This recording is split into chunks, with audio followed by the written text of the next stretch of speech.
வேற ஒரு ஆம்பளையோட நான் பேசிட்டு இருக்கேன்னு தெரிஞ்சதுன்னா என்ன கொன்னே போட்டுருவாரு. அப்புறம் ஏன் பேசுறீங்க? கரெக்ட் தான், பேசக்கூடாது. பேசிட்டு தானே இருக்கோம்.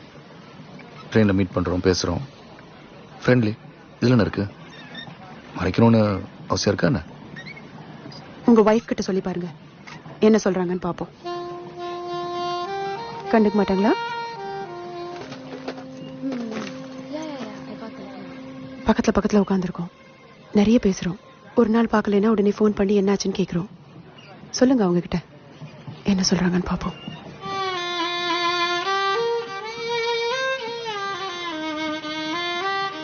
நமக்கு தான் புரியும், அவங்களுக்கு புரியாது.